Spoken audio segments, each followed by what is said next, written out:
A alquimia ocupa um lugar único na psique coletiva da humanidade. Passamos milênios a fazer a transição do instinto para a razão, cujo culminar conduziu à era do iluminismo, uma mudança cultural radical. Nossos ancestrais, porém, viviam por impulso instintivo, e não pelo raciocínio lógico. Não pensamos em nossas ações, simplesmente as realizamos.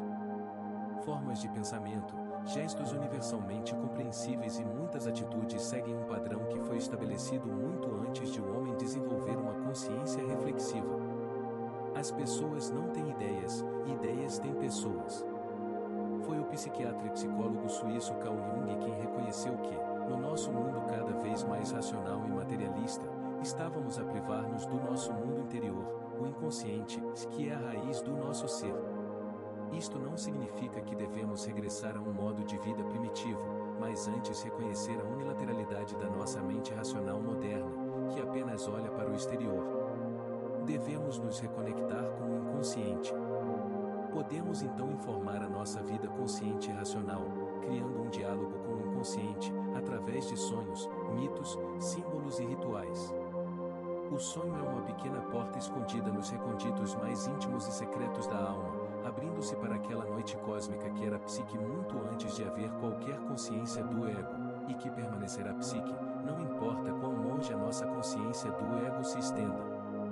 Em seus 50 e poucos anos, Jung descobriu a alquimia e dedicou os 30 anos restantes de sua vida a estudá-la, que ele praticamente desenterrou do monturo do passado, pois era considerada pseudociência, uma relíquia esquecida da história e campo desprezado da investigação que ele subitamente reviveu.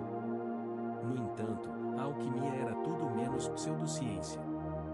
Os alquimistas procuraram compreender a natureza da realidade usando teorias, experimentos e equipamentos. Pensar que a alquimia é uma pseudociência é um anacronismo, atribuindo ideias modernas a períodos mais antigos da história.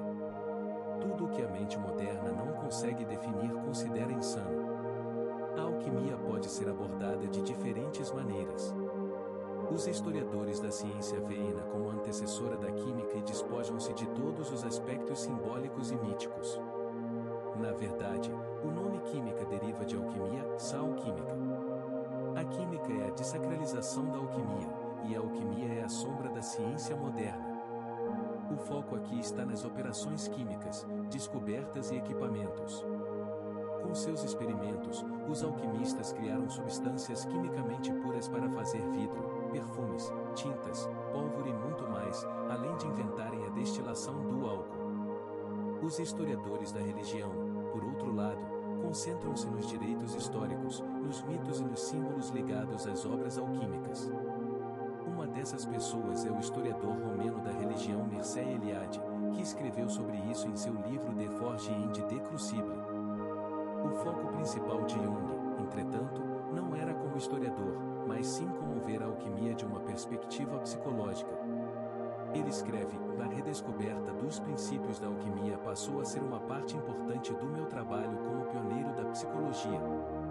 Em seus 50 anos, Jung desenvolveu a maior parte do que é conhecido como fundador da psicologia analítica, tipos psicológicos, complexos, arquétipos, sincronicidade, o inconsciente coletivo, o self, individuação e muito mais, que ele vinha estudando e desenvolvendo desde seu rompimento com Freud. Agora, seu foco era reforçar suas ideias de que o inconsciente coletivo é uma realidade, isso que ele observou em muitos de seus pacientes, e que o self se desenvolve por meio da individuação, e ele se interessou em encontrar outras fontes como material comparativo para sua psicologia. Ele chamou isso de método de amplificação, que permite aumentar o volume do material inconsciente, usando paralelos alquímicos, mitológicos, religiosos e culturais.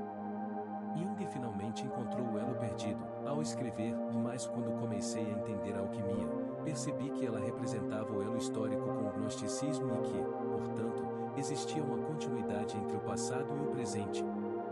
Fundamentada na filosofia natural da Idade Média, a alquimia formou a ponte, por um lado, para o passado, para o gnosticismo, e, por outro, para o futuro, para a psicologia moderna do inconsciente.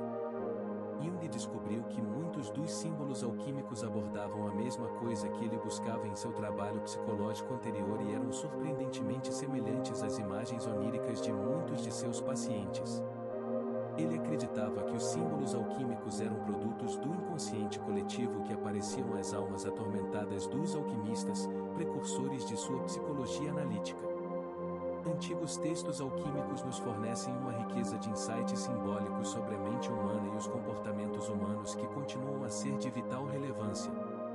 Jung foi apresentado à alquimia pela primeira vez quando seu amigo Richard Wilhelm lhe enviou uma cópia do antigo livro alquímico taoísta da vida, O Segredo da Flor Dourada. Jung percebeu que o Tao era um método para reunir o que estava separado, a saber, a consciência e o inconsciente, a fim de alcançar a totalidade psíquica por meio de uma união de opostos, que Jung chama de self. Esta é uma ideia alquímica que ocuparia Jung pelo resto de sua vida, culminando em sua última grande obra Mysterium Coniunctionis. No início, Jung hesitou em abordar a alquimia, percebendo quanto trabalho isso envolveria. No entanto, ele chegou à conclusão de que isso tinha que ser feito, pois havia muita coisa enterrada no assunto da alquimia que era importante para uma melhor compreensão de nós mesmos. Jung começou primeiro com a alquimia oriental, mas logo a alquimia ocidental se tornou seu foco principal. Antes de nos aprofundarmos na alquimia, exploraremos primeiro a ideia de totalidade e do ser. Todos nascemos inteiros, mas somos fragmentados à medida que ganhamos um sentido de o eu. Isso é conhecido como eixo ego-eu, onde a primeira metade da vida é a separação do ego-eu, e a segunda metade da vida é a reunião do ego-eu. Existe uma linha que liga o ego ao self, como um canal. Jung escreve: o eu não é apenas o centro, mas também toda a circunferência que abrange tanto o consciente quanto o inconsciente, é o centro desta totalidade, assim como o ego é o centro da consciência. Quando o ego se torna a única fonte de identidade em nossa vida, desconsideramos a outra metade de nossa personalidade, o inconsciente, resultando em unilateralidade e dissociação psíquica. Nossa tarefa é recuperar a unidade original que tínhamos quando crianças, antes de desenvolver o ego. Isto é conhecido como totalidade original, o eu original. Tornar-se como uma criança não é uma regressão, mas uma recuperação da unidade. Embora também possa assumir uma forma negativa se procuramos o círculo protetor da mãe e não queremos assumir a responsabilidade de nos tornarmos independentes, isso é visto no chamado o filho varão ou que nunca o cresceu. Todos nós temos uma criança interior arquetípica em nós, mesmo à medida que envelhecemos, se a ideia de puera eternus ou juventude eterna, integrar este arquétipo na nossa idade adulta pode ser altamente benéfico. Para Nietzsche, a criança é a metamorfose final para nos tornarmos quem realmente somos. A criança é inocência e esquecimento, um novo começo, um jogo, uma roda automotora, um primeiro movimento, um sim sagrado. Brincar é uma parte essencial da nossa vida e, infelizmente, é colocado em segundo plano quando crescemos e desenvolvemos o nosso ego, embora inconscientemente ansiamos por isso. As crianças projetam significado nos objetos e vivem no animismo, onde os objetos são animados em formas vivas. O sujeito está mais conectado com objetos. Jung escreve: o princípio dinâmico da fantasia é a brincadeira, uma característica também da criança e, como tal, parece inconsistente com o princípio do trabalho sério. Mas sem brincar com a fantasia, nenhum trabalho criativo jamais nasceu. A dívida que temos com o jogo da imaginação é incalculável. Integrar nossa criança interior leva a um estado elevado de consciência, que não possuíamos quando nascemos. Nascemos integrados, desintegramos-nos e devemos reintegrar-nos, esse é o processo de autorrealização. Não há integração sem desintegração. A totalidade é alcançada através de um trabalho interior constante, só depois de 100 dias de trabalho consistente, só então a luz é genuína, só então se pode começar a trabalhar com o fogo espiritual. A luz é um estado agudo de consciência que revela áreas do inconsciente que geralmente estão cobertas. Jung escreve: já é hora de percebermos que é inútil louvar a luz e pregá-la se ninguém pode vê-la. É muito mais necessário ensinar as pessoas a arte de ver. Tornar-se inteiro não é um processo linear, mas sim de circunvolução, um processo em que tudo se relaciona com o centro. Jung escreveu, e comecei a compreender que o objetivo do desenvolvimento psíquico é o eu.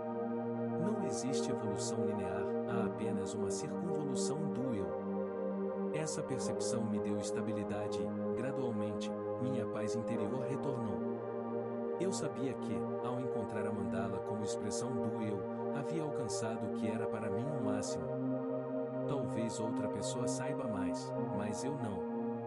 Estar no centro é estar aliviado da ansiedade, do sofrimento e da desesperança, que são os aspectos da borda do círculo, o temporal, de dinheiro, prazer, fama, poder, etc. Um manuscrito medieval retrata um rei que vive na borda da roda, que se move num processo interminável de estou reinando, eu reinei, perdi meu reino e eu reinarei. No centro está a figura de Cristo, um símbolo do eu. Estar no centro é experimentar o êxtase, estar fora de si mesmo sem deixar de ser você mesmo. Os antigos filósofos gregos chamavam isso de estado de apatia, não confundir com apático, é um estado de sabedoria e tranquilidade, de não ser perturbado pelas flutuações emocionais selvagens, de ser indiferente ao que acontece com você na vida, e ir junto com tudo o que a vida joga em você. Ao observar o que realmente acontece, em vez da nossa percepção do que acontece, permite acalmar o nosso tornado interior e as paixões terrenas. Os estoicos praticavam o que é conhecido como dicotomia do controle, focar naquilo que está sob seu controle e não naquilo que está fora de seu controle. A apatia não é, no entanto, um estado permanente, isso seria um feito sobre-humano, é antes um estado temporário em pessoas que estão mais sintonizadas com a sua alma, o que para Jung é o alinhamento do ego com o self, a fonte de alimento espiritual. Isso é característico do arquétipo do velho e da mulher sábios. Outros são mais afetados pela ansiedade e pelo sofrimento, pois vivem na borda da roda ou do ego, onde a vida se torna um ciclo vicioso. As pessoas farão qualquer coisa, por mais absurda que seja, para evitar enfrentar a própria alma. Estar sozinho consigo mesmo pode levar à solidão no positivo ou à solidão no negativo. Se você fica sozinho quando está sozinho, você está em má companhia. Passar algum tempo sozinho consigo mesmo e com o inconsciente pode ser uma rica fonte de nutrição espiritual e é a chave para a autorrealização. Somente confrontando o nosso inconsciente é que podemos nos tornar inteiros. Jung escreve, como médico, é minha tarefa ajudar o paciente a enfrentar a vida. Não posso pretender julgar as suas decisões finais, porque sei por experiência própria que toda coerção, seja ela sugestão, insinuação ou qualquer outro método de persuasão, acaba por revelar-se apenas um obstáculo à experiência mais elevada e decisiva de todas, que é estar sozinho consigo mesmo, ou como quer que se escolha chamar a objetividade da psique. O paciente deve ficar sozinho se quiser descobrir o que o sustenta quando ele não consegue mais se sustentar. Somente esta experiência pode lhe dar uma base indestrutível. Agora que temos uma noção básica da ideia de totalidade, começaremos com as origens e a história da alquimia. A etimologia da alquimia é de origem incerta.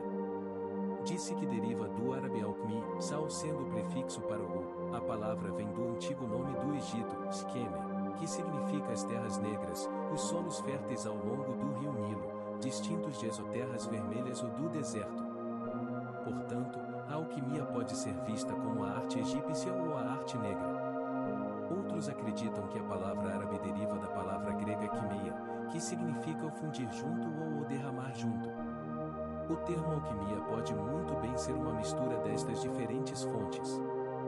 Não está claro onde a alquimia apareceu pela primeira vez, se foi no Egito, na China, na Índia ou em algum lugar do Oriente Médio, ou se aconteceu em vários lugares ao mesmo tempo. Muitos deles trocaram suas diferentes crenças, práticas e conhecimentos ao longo da Rota da Seda, que também foi uma rota intelectual. De acordo com muitos estudiosos, entretanto, a alquimia remonta ao Egito. Os filósofos pré-socráticos e da Grécia Antiga lidaram principalmente com o pensamento racional e os princípios naturais para compreender o mundo, e fizeram poucas ou nenhumas experiências. Eles criaram os conceitos básicos ainda válidos na física moderna, os conceitos de matéria, espaço, tempo e átomo, e muitos deles procuraram compreender o mundo através de um dos 4 elementos, o fogo, água, ar e terra. Os egípcios, por outro lado, tratavam principalmente da matéria e, embora tivessem ideias religiosas, não possuíam a base filosófica que os gregos tinham. Uma enorme quantidade de energia dos egípcios foi direcionada para a vida após a morte, e sua principal preocupação era que os tipos corretos de rituais fossem realizados para que a vida eterna após a morte fosse assegurada da maneira correta. A distinção entre matéria e espírito não foi feita pelos egípcios. Se você quisesse ter vida eterna, você precisava de um corpo que vivesse para sempre. Esse era o propósito da mumificação. O principal procedimento químico consistiu em banhar o cadáver à base de bicarbonato de sódio. A raiz da palavra latina natrium, sódio, é a palavra egípcia NTR, que significa o Deus. A mumificação significava banhar o cadáver na substância divina, até que ficasse completamente encharcado nela. Como tal, tornou-se eterno e idêntico ao cosmos. As tendências da civilização grega e egípcia uniram-se num casamento muito frutífero, do qual a alquimia foi filha. Como tal, a alquimia nasceu como um híbrido da filosofia grega e da transformação material e simbolismo egípcio. A figura central na alquimia é Hermes Trismegistus, ou 3 vezes Grande Hermes, cujo nome é derivado do antigo deus egípcio Toto, e de seu homólogo grego Hermes, o mensageiro dos deuses e Psicopompo. A filosofia de Hermes é conhecida como hermetismo, e ele é o autor da Tábua de Esmeralda, que supostamente contém todo o conhecimento da filosofia e da prática da alquimia, em apenas algumas linhas. É a fonte talvez da máxima alquímica mais importante, e como acima, é abaixo. O mundo interior, microcosmo, e o mundo exterior, macrocosmo, são um e o mesmo, tanto dentro como fora. O reino imortal e eterno do mundo interior corresponde à realidade física imortal do mundo exterior que todos nós experimentamos. Ao nos transformarmos, transformamos o mundo, ao transformar o mundo, transformamos a nós mesmos. A consciência humana se expande e abrange a consciência cósmica. A gota retorna ao oceano e a faísca à chama. Em seu livro Jungian de The Chemical Imagination, Jeffrey Raff divide a história da alquimia em 3 fases principais: a alquimia helenística, de 200 a.C.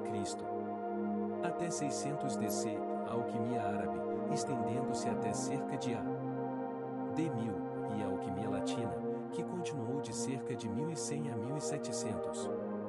A história da alquimia passou por seu próprio processo de morte e renascimento. O alquimista Zósimo escreveu sobre Maria Profetisa, que alguns estudiosos consideram uma das fundadoras da alquimia. Ambos viveram no Oriente Médio, por volta de DC 200 ou 300. A alquimia procurou desvendar o mistério da matéria. Ao transformar a matéria, transformava-se o espírito. Por exemplo, ter uma boa saúde física era importante, porque corresponde a uma boa saúde mental, e assim por diante. Por anúncio. 600, a alquimia começou a desaparecer como disciplina espiritual. Mais tarde, seria revivido nas conquistas muçulmanas, quando os árabes descobriram os textos alquímicos gregos e egípcios e deram continuidade à tradição. Os mais interessados na alquimia eram os sufis, que escreviam sobre a imaginação, o poder da mente e os estados visionários. Jabir ibn é considerado o mais famoso dos alquimistas árabes, que supostamente morreu por volta de 800 DC. A alquimia novamente começou a desaparecer, até que outra guerra aconteceu. Desta vez foram as Cruzadas. Os cruzados descobriram os textos gregos que os árabes haviam levado e trouxeram de volta para a Europa, o que deu início ao período latino da alquimia. Um dos alquimistas mais famosos deste período foi Paracelso, que se preocupava mais com o lado médico e prático da alquimia. Ele também estava interessado na criação do homúnculo, a representação de um pequeno ser humano artificial. Por volta de 1700, nasceu o método científico e a alquimia foi considerada fraudulenta, absurda e heresia. As pessoas começaram a se concentrar no atraso e na superstição do passado e no mundo iluminista e racionalista da modernidade. No entanto, um dos maiores cientistas, Isaac Newton, continuou a estudar alquimia pelo resto da vida e produziu cerca de 1 milhão de palavras em obras alquímicas. Após sua morte, a maior parte foi queimada, por medo de arruinar sua reputação. Somente no século XX Jung trouxe a alquimia de volta à vida como psicologia. A alquimia é popularmente conhecida como a arte da transmutação, principalmente, transformar chumbo em ouro. Este processo é conhecido como crisopoeia, fabricação de ouro. O chumbo era frequentemente associado como o mais vil dos metais, é opaco, macio, inútil para fazer ferramentas e venenoso. Existem 7 metais primários na alquimia, que têm 7 influências planetárias: ouro, Sol, prata, Lua, cobre, Vênus, ferro, Marte, estanho, Júpiter, Mercúrio, e chumbo, Saturno. Para os hindus, estes também correspondem aos 7 chakras do corpo. Não se sabe se os alquimistas conseguiram produzir ouro artificial. Parecia ser o objetivo dos alquimistas e compôs milhares de anos de comportamento sério. Para Jung, porém, a tarefa era e sempre foi psicológica.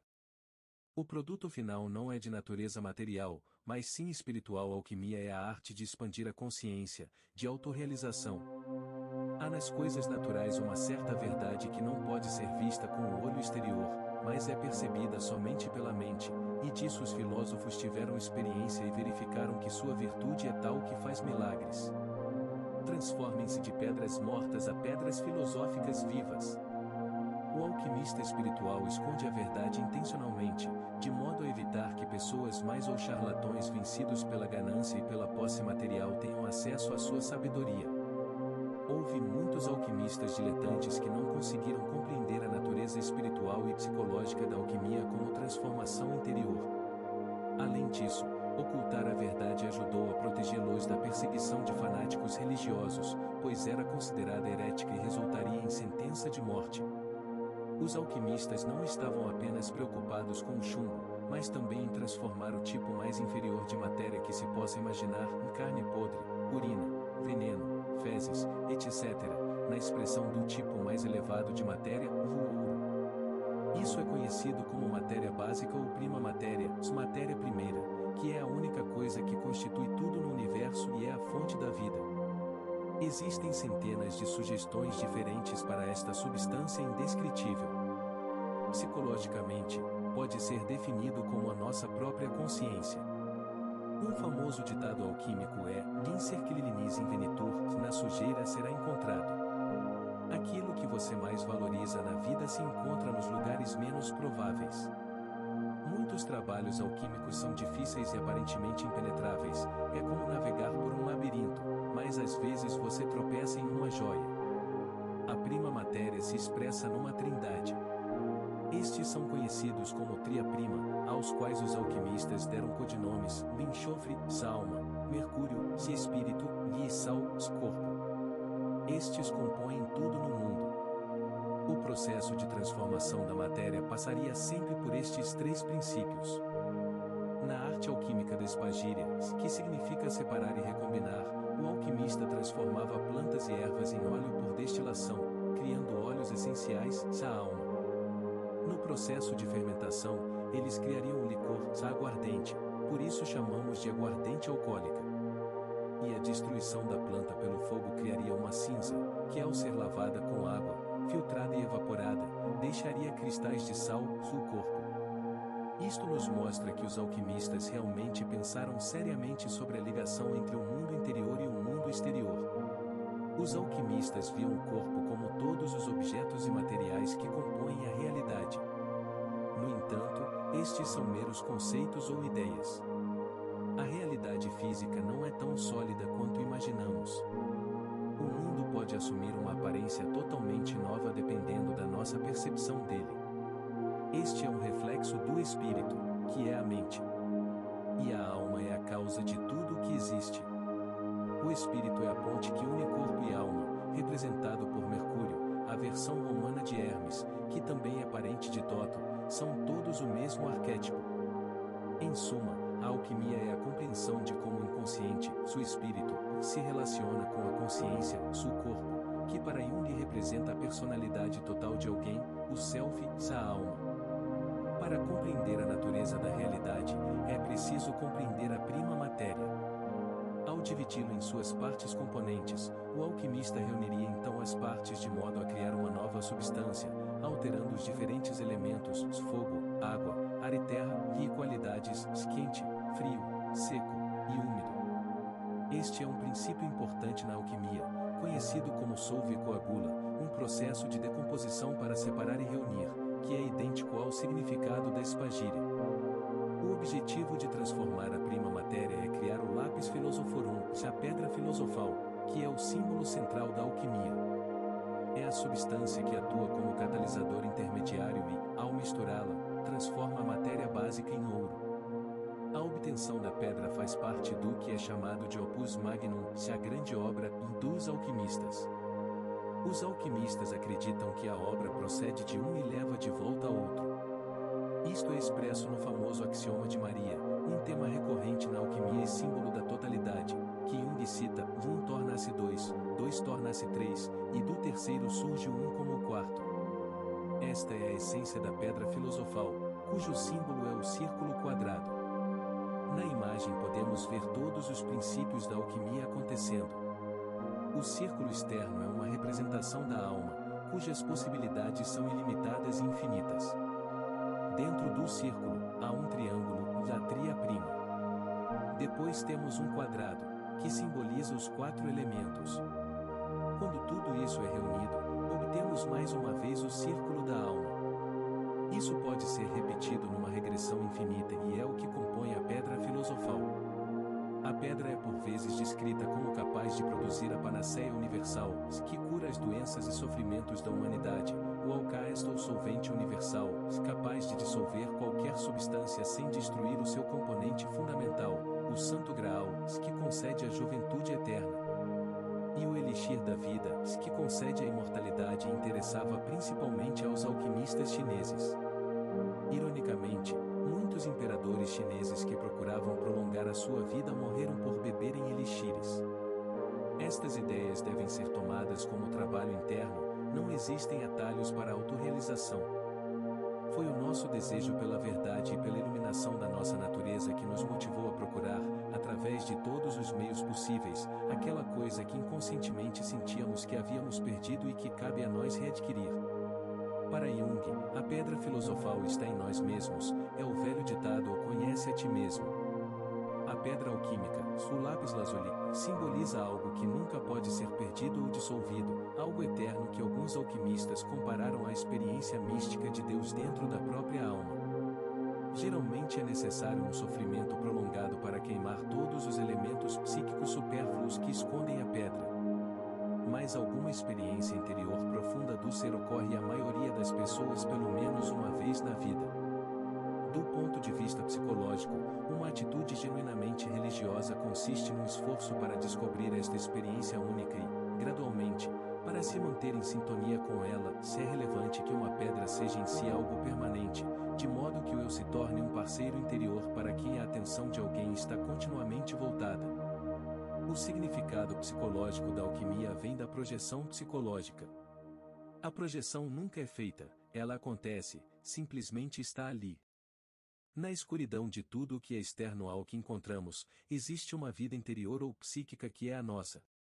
Jung acredita que, por se tratar de uma questão de projeção, o alquimista estava naturalmente inconsciente do fato de que a experiência nada tinha a ver com a própria matéria. Ele experimentou a sua projeção como uma propriedade da matéria, mas o que ele estava realmente experimentando era o seu inconsciente.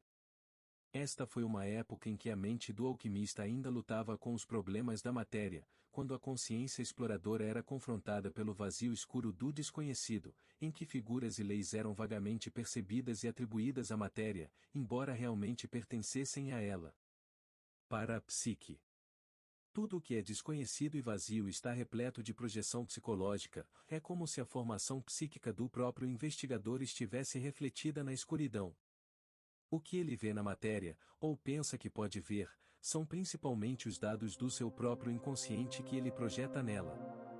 Em outras palavras, ele encontra na matéria, aparentemente pertencente a ela, certas qualidades e significados potenciais de cuja natureza psíquica ele está inteiramente inconsciente. Este procedimento não foi, obviamente, intencional ou foi uma ocorrência involuntária. Existe uma existência psíquica que precede a consciência.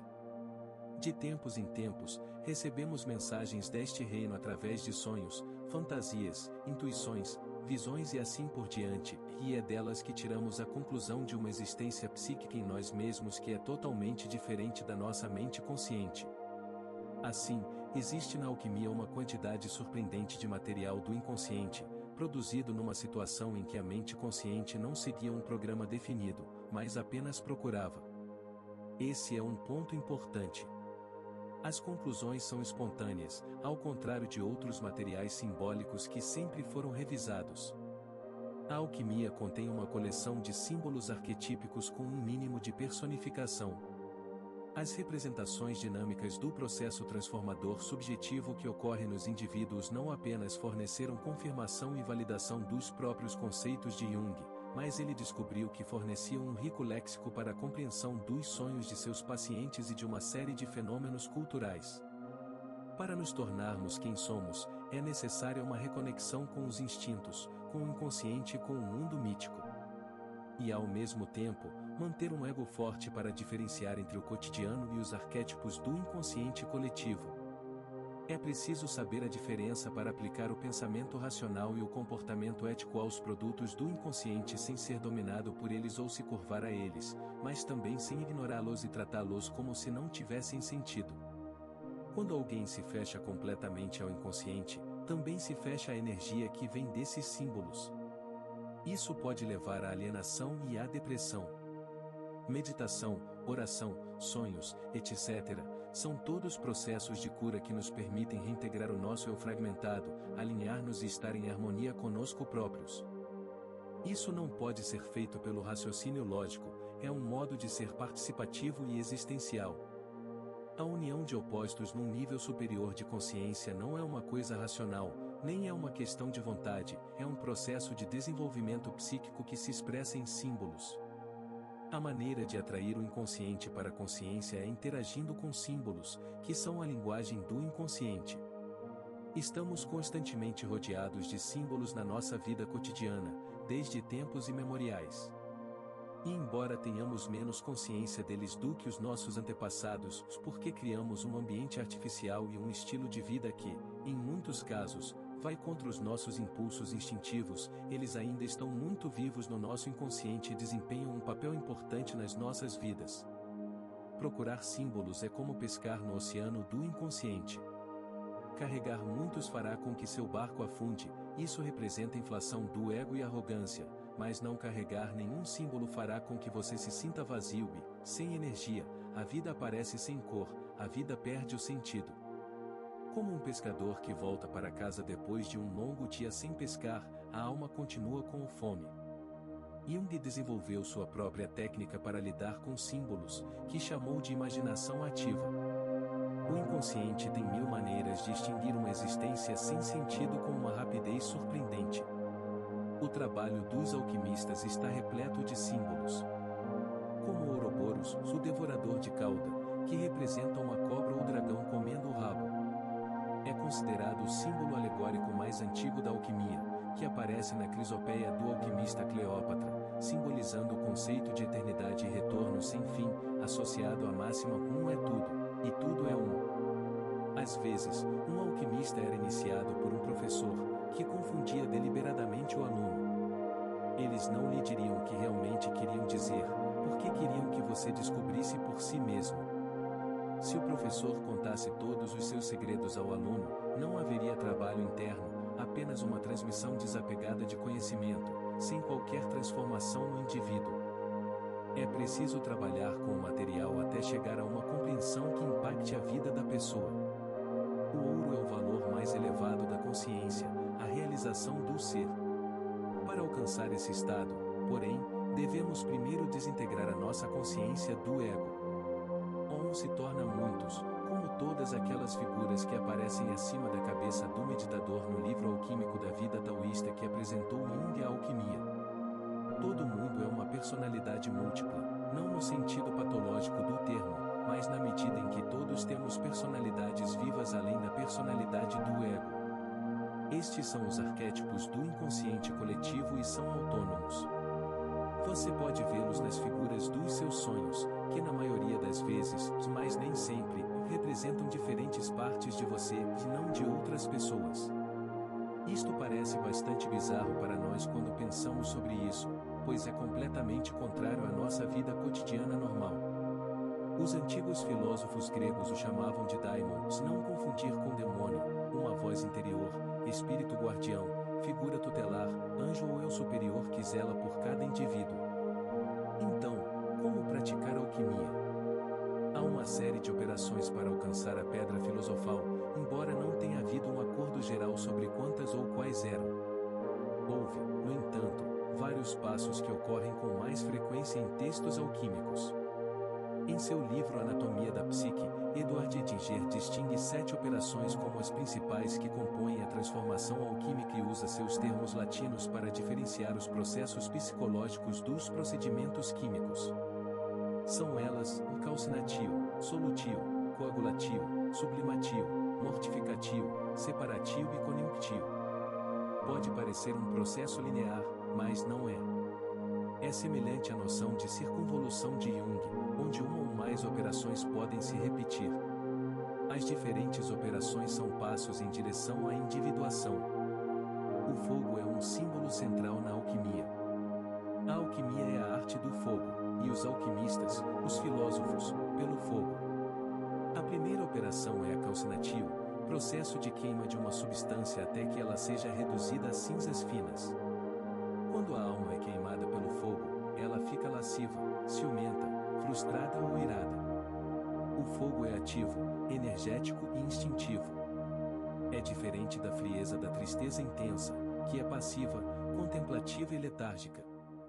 O fogo, porém, também é um processo de catarse. É a destruição do ego e dos bens materiais, um processo natural de humilhação à medida que somos gradualmente assaltados e vencidos pelas provações e tribulações da vida. Heráclito considerava o fogo o primeiro princípio ao qual todas as coisas devem sua existência. Alimentar a chama do coração com devoções diárias de ação correta, pensamento correto, fala correta, meditação e oração ou aumenta o poder, a sabedoria e o amor da natureza divina do homem. O fogo e a rosa são um. Estamos profundamente satisfeitos ao saber que o fogo da transformação e a flor do renascimento são um e o mesmo. A expressão "o Deus é um fogo consumidor" ou é bem conhecida nas escrituras sagradas. Os serafins queimam ou são seres celestiais de fogo que voam ao redor de Deus clamando: Santo, Santo, Santo, é o Senhor Deus Todo-Poderoso. O fogo queima todos os nossos erros e mentiras, só a verdade sobrevive ao fogo. A segunda operação na alquimia é solutio. Enquanto calcinatio simboliza o fogo, solutio refere-se à água. Alguns textos consideram-na a raiz da alquimia. É o processo de transformar um sólido em líquido. É mais uma dissolução do ego e uma imersão nas profundezas escuras do oceano, o inconsciente.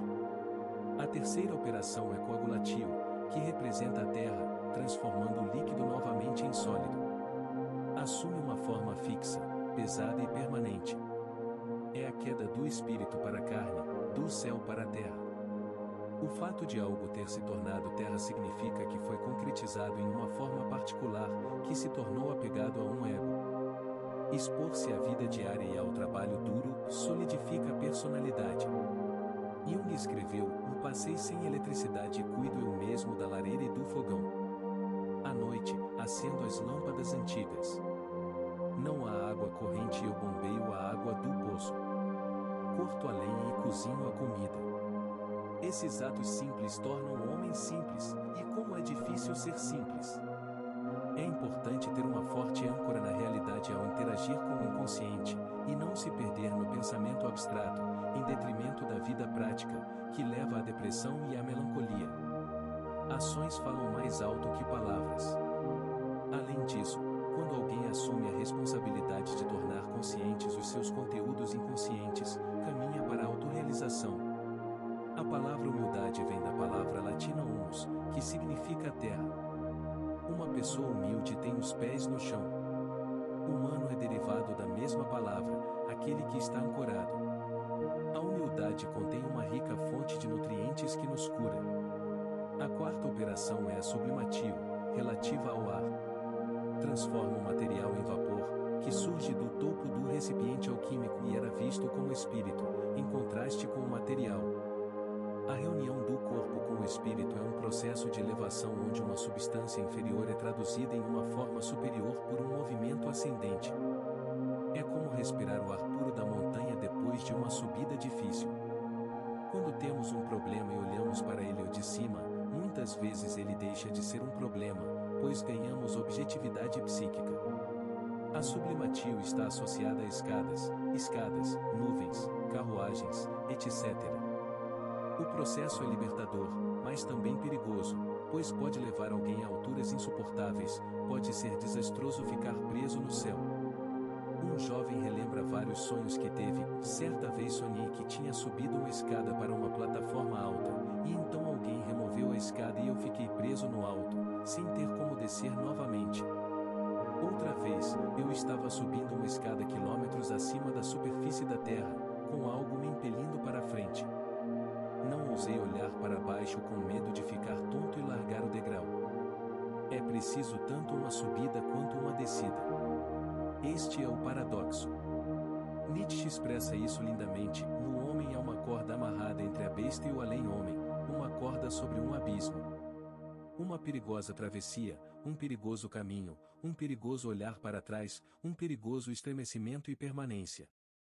O que é grande no homem é que ele é uma ponte e não um fim, o que é amável no homem é que ele é uma superação e uma queda. Como diz um ditado alquímico, sublimar o corpo e coagular o espírito. O movimento ascendente eterniza, o movimento descendente personaliza. Este processo é expresso na tábua de esmeralda, que se refere ao único princípio da alquimia: dele sobe da terra ao céu, e desce novamente à terra, e recebe o poder do acima e do abaixo. Assim você terá a glória do mundo inteiro. Portanto, todas as trevas fugirão de você. Nossa felicidade não deve ser baseada em algo ilusório. Quanto menos desejos terrenos alguém tiver, mais rico ele realmente se torna.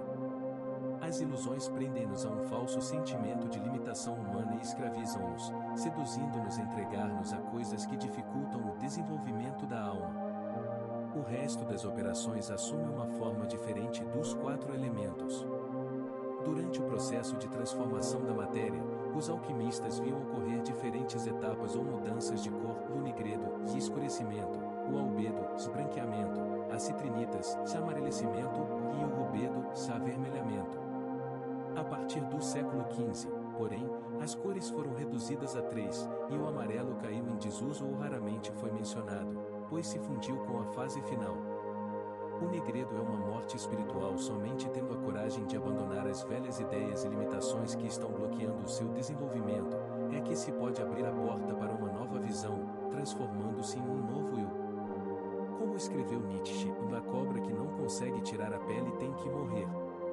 Assim como as mentes que são impedidas de mudar de opinião, elas deixam de ser mentes.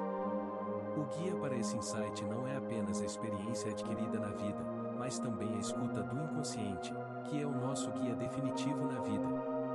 O sujeito deve estar aberto e consciente de seu inconsciente e abordá-lo de maneira honesta. O nigredo representa a quinta operação alquímica, a mortificatio. Podemos observar esse processo na natureza, como a decomposição dos corpos, a queda das folhas, o apodrecimento dos frutos, etc., onde os nutrientes são reciclados de volta à terra. A ideia de algo que fica preto é a matéria começando a morrer e apodrecer, putrefactio. O nigredo é visto como a mais negativa das operações, e muitas vezes referido como o preto mais preto que preto, um lugar sem luz. É a noite escura da alma. O processo é uma purificação da horrível escuridão da nossa mente. Este estágio é representado pelo corvo e inclui morte, sofrimento, tristeza, depressão, solidão, cansaço da vida e suicídio. Ela se manifesta naqueles que vivenciam uma crise de sentido na vida, que se sentem engolidos pelo chão, e a única saída é iniciar o trabalho interior. O estado de horror, porém, é tão insuportável que recorremos a qualquer coisa para desligá-lo e, assim, ficamos entorpecidos de prazer. Quando começamos a nos sentir desconfortáveis e conscientes de que algo não está certo, mas não sabemos o que é, e estamos num estado de massa confusa, de caos interior. É a voz da vida não vivida. Se prestarmos atenção nisso, começaremos a ver coisas que não gostamos de ver em nós mesmos, mas que podem ser muito valiosas. Neste estado, devemos perguntar-nos qual é a próxima coisa certa que posso realmente fazer, além de nada. O nigredo é um momento de máximo desespero, pré-requisito para mudança e transformação. É um processo de separação do joio do trigo. Quando você chega a essa solidão consigo mesmo, quando está eternamente sozinho, e você é forçado a se intrometer e é obrigado a tomar consciência de seu passado. A porta para a paz é estreita e ninguém pode entrar, exceto através da aflição da alma. Para Jung, o nigredo é o confronto com a sombra e o material inconsciente. Ele escreve: o autoconhecimento é uma aventura que nos leva inesperadamente para longe e profundamente. Mesmo um conhecimento moderadamente abrangente da sombra pode causar muita confusão e escuridão mental, uma vez que dá origem a problemas de personalidade que nunca se tinha imaginado antes. Só por esta razão podemos compreender por que os alquimistas chamavam a sua nigredo de melancolia, um negro mais negro que o preto. No auge do desespero e da escuridão, porém, é onde de repente uma iluminação vem de cima. Não há luz sem sombra e não há totalidade psíquica sem imperfeição. Para completar-se, a vida não exige perfeição, mas plenitude, e para isso é necessário o espinho na carne, o sofrimento dos defeitos sem os quais não há progresso nem ascensão. É o arquétipo do curador ferido, estar em casa na escuridão do sofrimento e ali encontrar germes de luz e recuperação. Este é um processo de cura, Jung chama esse processo de enantiodromia, a união dos opostos. Quanto maior a tensão, maior é o potencial. Uma grande energia brota de uma tensão correspondentemente grande de opostos. Antes do segundo estágio, o albedo, e há uma fase de transição chamada cauda pavonis, cauda do pavão, na qual aparecem muitas cores. O albedo é a lavagem das impurezas, um batismo, representado pela pomba. Isto leva ao sexto passo, a separatio, a consciência dos opostos, do nigredo e do albedo. Neste ponto é alcançado o primeiro objetivo principal do processo. O albedo é muito valorizado por muitos alquimistas como se fosse o objetivo final. É a condição feminina ou lunar, que permite criar prata. No entanto, alguns submeteram a matéria branca a outra morte, tornando-se preta mais uma vez. Se bem-sucedido, levaria à fase final, o rubedo. A cor vermelha está associada ao sol, ao ouro e à pedra filosofal, encerrando a grande obra. Procure a frieza da lua e você encontrará o calor do sol. Este é o despertar, onde a fênix surge e renasce do fogo. Paramos de temer a escuridão, uma vez que sabemos que a fênix em nós ressurgirá das cinzas. Somente aquilo que pode destruir a si mesmo está verdadeiramente vivo. O vermelho e o branco são o rei e a rainha, o sol e a lua, que nesta fase podem celebrar o hieros gamos, casamento sagrado, conduzindo à fase final, a conjunctio. Este passo foi particularmente importante para Jung e representa a reunificação da prima matéria, criando a pedra filosofal. É a totalidade do Mercúrio hermafrodita, as imagens da alma contrasexuais, anima e animus, a união dos opostos que restaura o ser. Jung escreve: o Mercúrio está no início e no fim da obra, dele é a prima matéria, o capo de corvi cabeça de corvo, o nigredo, como o dragão ele se devora e como o dragão ele morre, para ressuscitar como o lápis lazuli. Ele é o jogo de cores na cauda pavonis e a divisão em 4 elementos. Ele é o hermafrodita que existia no início, que se divide na clássica dualidade irmão-irmã e se reencontra na conjunctio, para aparecer novamente no final na forma radiante do lumen novum nova luz, a pedra. Ele é metálico mais líquido, matéria mais espírito, frio mais ígneo, venenoso e ainda assim uma poção curativa, um símbolo que une todos os opostos.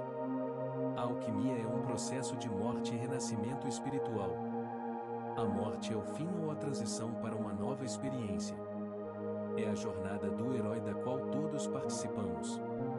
O chamado à aventura que leva a um confronto com nosso dragão, nosso pior medo, evento, pessoa ou memória muito evitado, missão difícil que pode exigir muitas tentativas para ser concluída. A recompensa é acessar o baú do nosso ouro interior, ou seja, a morte psicológica do nosso antigo eu e o nascimento de um novo e mais capaz eu, como elixir para compartilhar a experiência com os outros. O fim do trabalho alquímico foi concebido como autoconhecimento. A alquimia procura curar o sofrimento da mente humana, da alma humana. Um verdadeiro alquimista apodera-se da matéria negra de toda a existência e transforma-a em algo luminoso. Para que este conhecimento espiritual seja valioso, deve ser colocado em prática. Resumindo, temos calcinatio, fogo, solutio, água, coagulatio, terra, sublimatio, ar, depois mortificatio e separatio, nigredo e albedo, e, finalmente, coniunctio, rubedo. Deve ser reiterado que esta é uma das muitas interpretações diferentes do processo alquímico e não deve ser tomada como definitiva. Isto deveria, no entanto, servir como uma sólida introdução ao trabalho alquímico. Na Montanha dos Adeptos, vemos que o processo de desenvolvimento psicológico é análogo aos estágios da transformação alquímica da matéria básica em ouro. A pedra filosofal aqui é representada como o templo dos sábios ou enterrado na terra. A fênix, símbolo da personalidade renovada, abrange o sol e a lua, seus opostos como masculino e feminino. O zodíaco ao fundo simboliza a duração do processo, os 4 elementos indicam totalidade. O homem vendado representa a busca cambaleante pela verdade, o caminho certo é mostrado pelo investigador preparado para seguir seus instintos naturais. Um velho alquimista deu o seguinte consolo a um de seus discípulos: não importa quão isolado você esteja e quão solitário você se sinta, se você fizer seu trabalho com verdade e consciência, amigos desconhecidos virão procurá-lo.